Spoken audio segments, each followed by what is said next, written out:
La demande de financement standardisé de subvention, demande de financement, est maintenant uniformisée pour plusieurs programmes de financement, ce qui inclut le programme Nouveaux Horizons pour les aînés, le PNHA.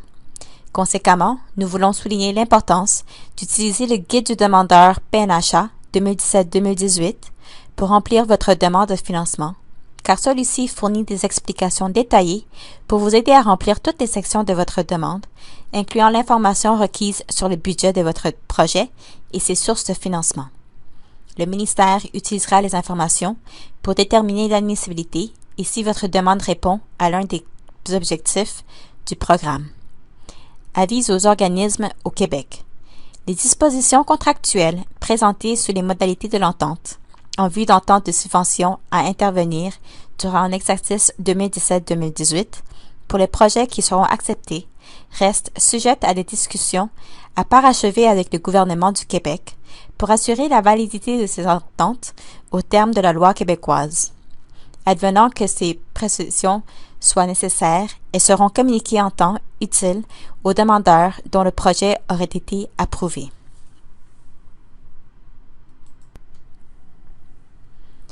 Consultez le guide du demandeur. Alors que le guide est un long document, il est important que vous revoyiez au moment où vous remplissez votre demande. Pour vous assurer que votre demande est complète, utilisez la liste de contrôle figurant dans le guide avant de déposer votre demande. Vous êtes encouragé à collaborer avec d'autres partenaires de votre collectivité pour identifier les besoins locaux des aînés et concevoir des projets répondant à ces besoins. Vous pouvez le faire par remue-ménage et discussion des idées touchant votre collectivité, examen de la recherche sur les problèmes des aînés et les besoins de la collectivité, élaborer des idées de projets et des activités connexes pour les aînés. Considérez quelques exemples du PNHA dont nous avons discuté. Déterminez si votre projet cadre le financement des projets communautaires du PNHA. Consultez le guide du demandeur pour examiner les objectifs du programme. Identifiez et déterminez les besoins des aînés dans votre collectivité et comment ils seront abordés dans votre idée de projet. Confirmez les partenaires, leur rôle et contributions. Par exemple, si vous envisagez un projet environnemental, vos partenaires pourraient être les associations des parcs et loisirs locaux, les centres de jardinage ou un chapitre local d'un organisme environnemental. Vous pouvez renforcer l'impact de votre projet en veillant à ce qu'il vise à financer des projets qui sont inspirés ou dirigés par les aînés, saura profiter à un vaste public, s'efforce d'avoir une incidence durable sur les collectivités, qui utilisent les ressources de façon efficiente et efficace, qui font appel à la collaboration et au partenariat. Les fiches d'information du PNHA sont disponibles sur le site Web. Ils résument en détail une grande partie des informations présentées aujourd'hui et vous aideront à remplir votre demande. Les fiches d'information vous fournissent les informations supplémentaires sur les projets communautaires, un aperçu, former une équipe de projet efficace, établir un partenariat, élaborer, mesurer et rendre compte des résultats d'un projet, obtenir l'appui de la collectivité, recruter les bénévoles, liste de contrôle de la demande, brochure du PNHA imprimable au sujet du programme Nouveaux Horizons pour les aînés. Assurez-vous que vous êtes au courant de la date limite pour ne pas la manquer. L'appel de proposition est maintenant ouvert jusqu'au 23 juin 2017. Le guide du demandeur et la demande de financement standardisé de subvention sont maintenant disponibles en ligne. Visitez le site Web du ministère pour obtenir une copie. Le lien vers le site Web est disponible à la fin de la présentation. Comme vous l'avez peut-être remarqué, j'ai fait de nombreuses références au guide du demandeur. Chaque année, le guide est mis à jour pour tenir compte des changements de programme. Avant de déposer une demande, il est essentiel que le demandeur ait lu le guide du demandeur pour examiner les critères d'admissibilité pour le financement du PNHA, découvrir ce qui est requis dans chaque section de la demande, consulter la liste de vérification de la demande qui vous aidera à rassembler les informations et les documents requis avec votre demande, envoyer le formulaire dûment rempli et signé à l'adresse indiquée sur la dernière page du guide du demandeur.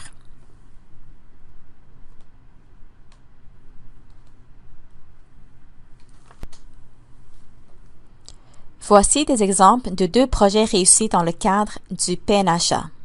Dans le cadre du projet Construire des ponts, le club de curling 50+ a jumelé les aînés aux jeunes de Terre-Neuve. Le projet a permis de créer de nouvelles amitiés alors que les élèves apprenaient de nouvelles compétences, expériences et de la sagesse de leurs aînés locaux. Les aînés à la retraite, ayant des antécédents en finance, se sont portés volontaires pour être des mentors à travers le projet Les aînés retraités deviennent des mentors. Au cours des réunions, des ateliers et des discussions en petits groupes, ils ont donné des conseils pour aider les autres aînés à éviter et à détecter les abus et la fraude financière.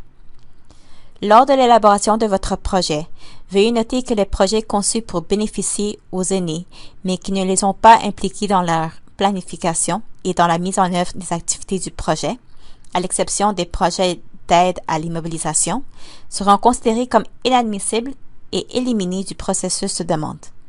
Cela comprendrait des activités de projet telles que la mise en œuvre d'un service de livraison de repas ou d'autres services pour les individus.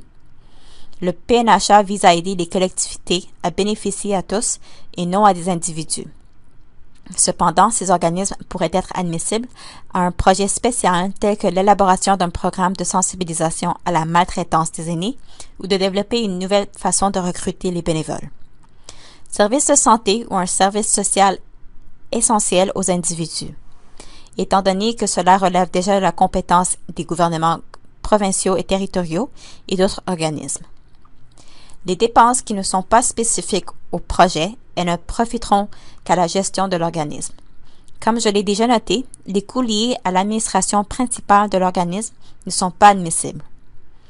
La formation du personnel existant sur le travail de base. Encore une fois, tout ce qui concerne les activités de base de l'organisme. Groupe d'aînés demande de l'éclairage sur les sentiers municipaux. Ce type de demande ou d'activité relève de la compétence des administrations municipales.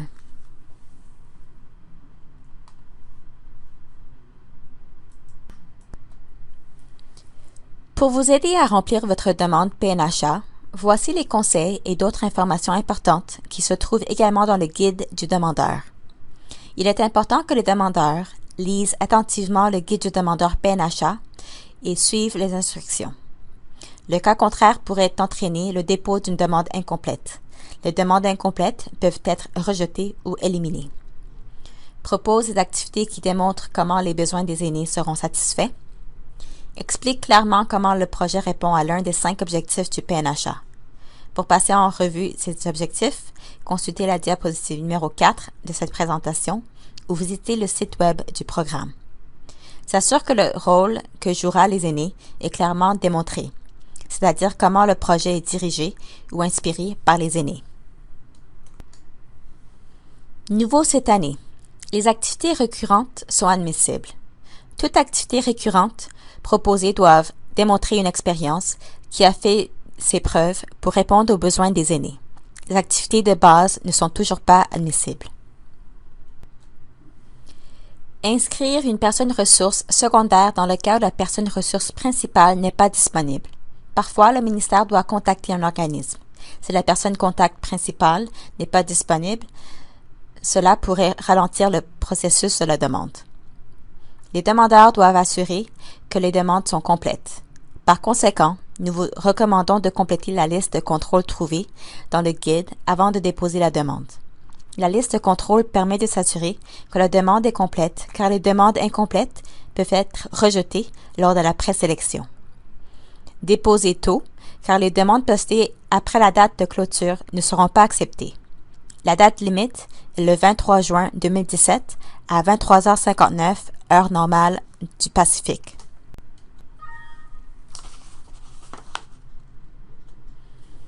Le guide du demandeur contient toutes les informations que je viens de mentionner, ainsi que des informations supplémentaires pour vous aider à déposer une demande complète. Afin de vous aider à mieux comprendre le guide, je vais vous fournir un aperçu. Cette image fournit un bon aperçu du processus de demande. Le guide de cette année est à votre disposition pendant le lancement de l'appel de proposition sur notre site web. Comment remplir votre demande de financement? Il s'agit d'une section importante du guide du demandeur.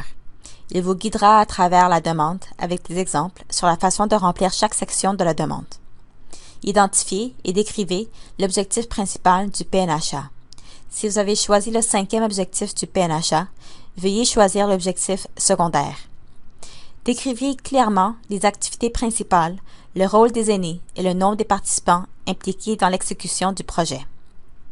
Expliquez clairement quels aspects de votre projet est ou sont nouveaux par rapport à vos activités actuelles. Nouveau. Si vous proposez des activités récurrentes, expliquez clairement comment les activités ont fait leurs preuves pour répondre aux besoins des aînés. Cette section de la demande sera utilisée par Service Canada pour compléter votre dossier de projet et pour vous contacter.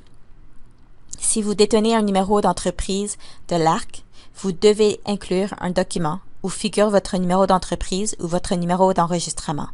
Par exemple, document fiscal, correspondance avec l'ARC, etc. Cependant, les organismes à but non lucratif ne sont pas tenus d'avoir un numéro d'entreprise pour être admissibles au financement du PNHA. Par conséquent, cette case peut être laissée vide si votre organisme est sans but lucratif. Vous devrez identifier une personne ressource principale pour votre organisme. La personne ressource doit être une personne avec qui Service Canada pourra communiquer facilement au sujet de votre demande de financement, d'envoyer une correspondance pour demander des éclaircissements ou des informations supplémentaires, ainsi que vous informer des résultats ou toute entente qui en résulte. Cette personne devra être pleinement informée à la fois de la demande et des activités proposées. Nous exigeons également le nom et les coordonnées du directeur exécutif ou du président. Veuillez fournir des informations sous la section B, partie 4, Informations additionnelles. Nous sommes maintenant à la deuxième partie de la demande où nous vous fournirons des conseils pour mieux nous parler de votre projet. Nous allons fournir des précisions pour le titre, description, fournir des justifications pour soutenir les dépenses proposées pour le projet, fournir des précisions autour des activités, rôle des aînés, nombre de participants, expliquer comment les activités atteindront les objectifs du projet, expliquer comment les activités nouvelles ou récurrentes répondront aux besoins des aînés. Veuillez noter que les demandes sont évaluées et que le financement est octroyé selon le lieu des activités. Par exemple, si le siège social de votre organisme est situé au Manitoba, mais que les activités doivent être livrées en Ontario, vous devez alors envoyer la demande de financement au Centre de services de traitement de l'Ontario. Pour cet exemple, une lettre d'appui doit être fournie par un organisme de l'Ontario pour démontrer que le projet répond aux besoins de la communauté ciblée. Une deuxième lettre d'appui doit être fournie d'un organisme situé dans la province d'origine, dans ce cas-ci, ce serait du Manitoba, afin de démontrer la connaissance de votre organisme. La demande devrait être également envoyée au Centre Service Canada de l'Ontario. Consultez et contactez-nous sur notre site web ou consultez la dernière page du guide du demandeur pour l'adresse de chaque province ou territoire. Le titre de votre projet devrait être relié aux activités de projet. Cela peut refléter le groupe ou la collectivité qui bénéficieront de votre projet, comme les empreintes des anciens Okanagan ou partage d'idées entre les aînés et les jeunes. N'utilisez pas Nouveaux horizons pour les aînés ou le nom de votre organisme comme titre de projet ou encore inclure l'année du projet. Sinon, le titre sera révisé par Service Canada. Votre projet doit avoir une date de début dans l'année financière actuelle. Par conséquent, votre date de début prévue devrait être entre la mi-janvier et le 31 mars 2018. Toutefois, il est à noter que les activités ainsi qu'aucun achat ne peuvent débuter avant que le PNHA ait pris sa décision en matière de financement, donc après le début 2018. Les activités du projet doivent se dérouler à l'intérieur d'une période de 12 mois ou 52 semaines. Au fin du présent appel de proposition, les activités du projet devraient commencer au début 2018, avant la fin de mars. Assurez-vous que les dates sont dans la période maximale d'un an, 52 semaines. Décrivez ce que vous souhaitez accomplir avec ce financement et assurez-vous d'expliquer comment l'objectif de votre projet est conforme à l'objectif principal du PNHA. Décrivez ce qui devrait être accompli et donner un contexte dans lequel les progrès peuvent être surveillés et le succès peut être mesuré. Si vous demandez de l'aide à l'immobilisation pour les rénovations, veuillez fournir une justification expliquant quelles activités pourraient être compromises au risque de ne pas pouvoir continuer si la demande de financement n'était pas approuvée. Veuillez vous référer à la page 31 du guide du demandeur pour plus d'amples informations.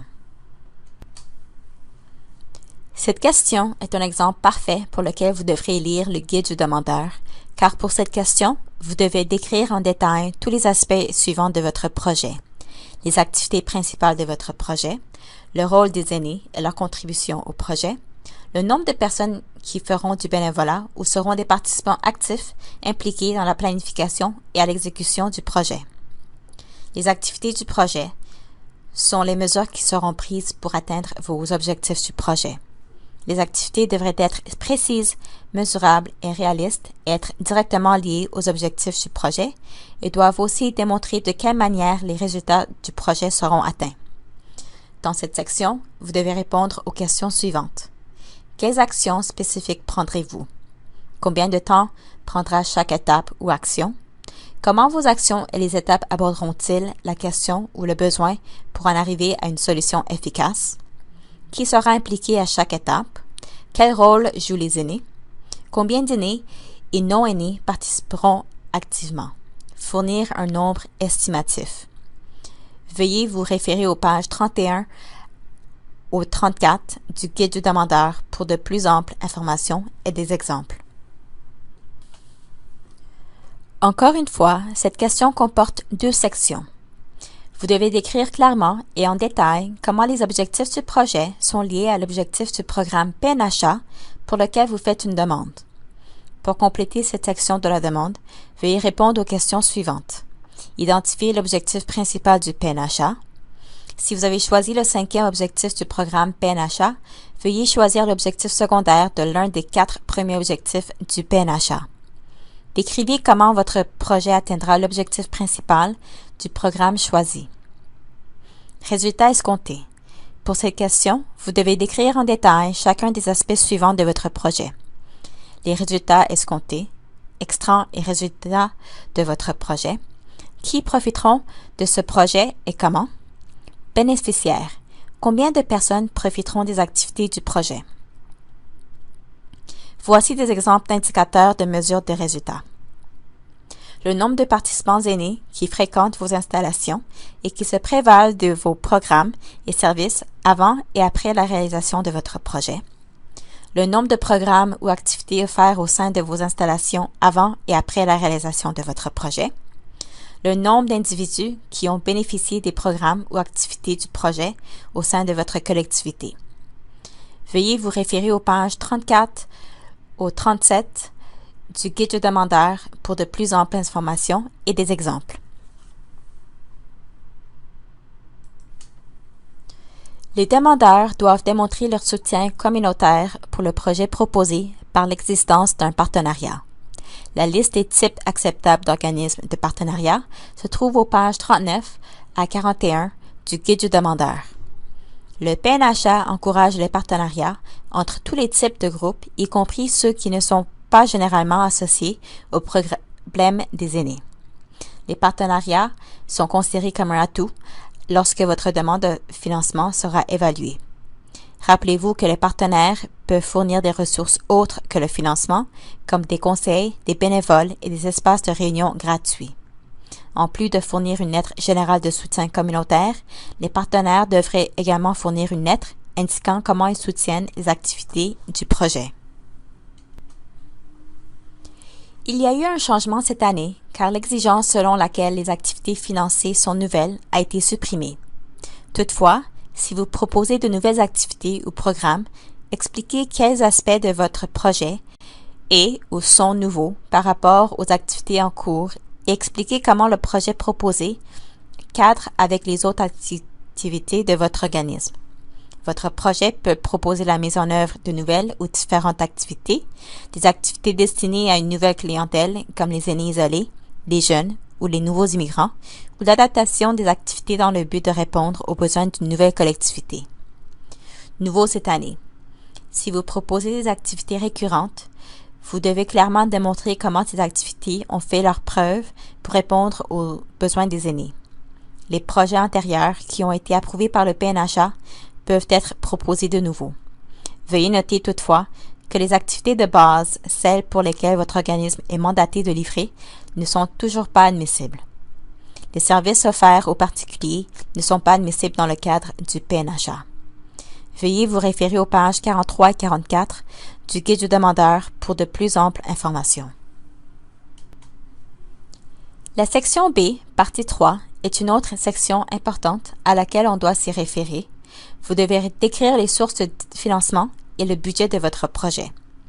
Les pages 46 à 52 fourniront des informations importantes pour compléter votre demande de financement, telles que source de financement, montant total demandé, dépenses admissibles, plan d'aliénation des immobilisations, calcul des salaires. Important. Le montant total demandé au PNHA ne doit pas dépasser 25 000 $, incluant les taxes applicables. Autrement, votre demande de financement sera éliminée. Par exemple, si le coût total de votre organisme est plus de 50 000 $, le montant maximal qui peut être demandé dans le cadre du PNHA est 25 000 $. Seules les dépenses et les activités qui sont directement liées à votre projet sont financées dans le cadre du PNHA. Le ministère utilisera les renseignements fournis dans la présente section pour s'assurer que votre demande de financement respecte les exigences en matière de financement en provenance d'autres sources. Autres sources de financement s'entend de toute source de financement, y compris votre organisme, autres que les programmes sources du gouvernement fédéral. Bien que disposer de fonds d'une autre source n'est pas une exigence pour recevoir un financement du programme Nouveaux Horizons pour les aînés, il peut servir à démontrer l'appui communautaire de votre projet. Définition. Un financement prévu est le montant en argent ou une contribution en nature que votre organisme a demandé, mais que vous n'êtes pas sûr de recevoir. Le financement confirmé est le montant d'argent ou tout matériel ou service en nature qu'un particulier ou un organisme s'est engagé à fournir dans le cadre de votre projet. Assurez-vous que les sources anticipées de financement et les montants budgétaires s'alignent. Les deux devraient être égaux aux mêmes montants totaux. Veuillez vous référer aux pages 46 et 47 du Guide du demandeur pour de plus amples informations. Si vous avez inclus des immobilisations dans votre budget, expliquez comment votre projet bénéficiera de l'achat de ces immobilisations. Assurez-vous d'expliquer comment ces dépenses concernent les activités proposées du projet. Il doit y avoir un lien direct entre les articles achetés et les activités. Un plan de cession des immobilisations doit également être inclus. Voir la section 12, Projet approuvé, pages 21 et 22. Important. Le montant total demandé au PNHA ne doit pas dépasser 25 000 $, incluant les taxes applicables. Autrement, votre demande de financement sera éliminée. Les organismes ont le droit de présenter des demandes de financement multiples. Toutefois, le total de toutes les demandes combinées ne peut pas dépasser la limite de 25 000 $, incluant les taxes applicables par an et par organisme. Veuillez vous référer aux pages 51 et 52 du Guide du demandeur. Les salaires du personnel et les charges sociales de l'employeur, maximum de 25 % de la demande totale. Cette catégorie se rapporte aux salaires et aux charges sociales de l'employeur qui sont versés au personnel de votre organisme. Par exemple, les salaires pour un coordonnateur ou un chargé de projet qui est actuellement employé ou qui sera employé au sein de l'organisme pour mettre en place les activités. Par contre, veuillez noter que le but du programme n'est pas de créer des opportunités d'emploi ou de subventions salariales. Le salaire du personnel, les charges sociales de l'employeur et les frais d'administration doivent être égaux ou inférieurs à 25 % du total de financement demandé au PNHA, ce qui reflète l'accent mis par le programme sur le bénévolat. Par exemple, une demande de 25 000 $ peut comprendre un maximum de 6 250 $ pour les salaires. Vous pouvez faire le calcul suivant. Le financement demandé fois 25 % qui est égal au maximum alloué pour les salaires. Par exemple, 24 000 fois 25% est égal à 6 000 Le ministère va s'assurer que le salaire du personnel et les charges sociales de l'employeur respectent la limite des 25% et, si nécessaire, ajustera les demandes qui excèdent afin de respecter le maximum de 25%. La liste de contrôle de la demande est un outil important pour vous assurer que votre demande est complète. Examinons certaines des erreurs courantes qui conduisent à des demandes incomplètes. Pour que votre demande de financement soit admissible, vous devez déposer votre demande en un seul envoi complet avant la date de clôture de l'appel de proposition, le cachet de la poste faisant foi, y compris les documents supplémentaires requis. La date limite est le 23 juin 2017 à 23h59, heure normale du Pacifique. Certaines erreurs courantes incluent ne pas fournir une lettre démontrant l'appui de la collectivité pour votre projet, ne pas fournir une liste des membres du conseil d'administration, ne pas fournir la preuve de votre type d'organisme, statut juridique et structure de gouvernance. N'oubliez pas de signer votre demande.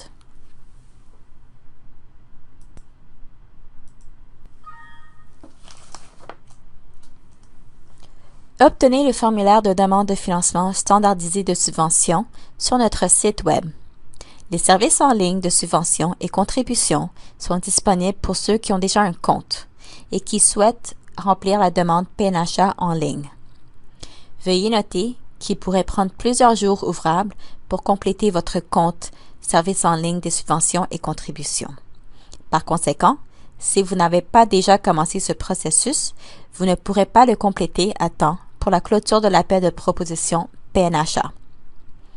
Toutefois, en complétant le compte Services en ligne des subventions et contributions plus tard, le demandeur sera prêt à déposer des demandes de financement et de contributions futures en ligne. Vous trouverez des détails sur le processus d'inscription complet sur le site Web du PNHA dans le menu sur le côté droit.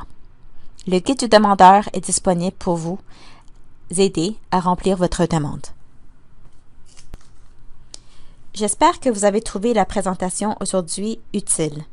Si vous avez des questions ou si vous souhaitez plus d'informations, visitez le site Web du programme Nouveaux Horizons pour les aînés. Ceci conclut la présentation. Merci d'avoir écouté à cette session d'information.